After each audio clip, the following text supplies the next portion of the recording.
முதலமைச்சர் வேட்பாளர் அதிகப்படியான இப்போ விஜய் தான்.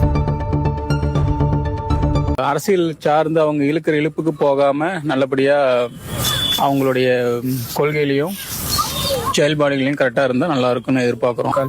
யார் முதலமைச்சர் வேட்பாளராக இருப்பாங்க உங்களோட முதலமைச்சர் வேட்பாளர் அதிகப்படியான இப்போ விஜய் தான். ஏன்னா இப்போ அடுத்த ஒரு மாற்றத்துக்கு விஜய் தான் சரியா இருக்கும். எல்லாரையும் பார்த்துட்டோம். அவங்கவுங்க கட்சி அவங்கவுங்களுடைய இதுக்கு தான் சுயநலமாக தான் பாடுபடுறாங்க.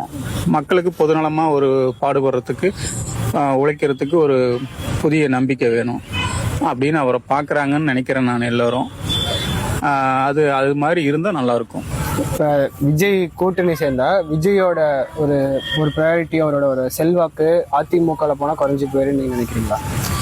யாருக்கும் யாருமே குறையாது. அவங்கவுங்க நடந்துக்கிறத பொறுத்து தான் ஒரு மரியாதை கிடைக்கிறது, நடந்துக்கிறது தான். அவர் கரெக்டாக இருந்தால் கரெக்டாக நடக்க போகுது, கரெக்டாக இல்லைன்னா கரெக்டாக நடக்காது. செல்வாக்கெல்லாம் குறையறதுக்கு வாய்ப்பு இல்லை.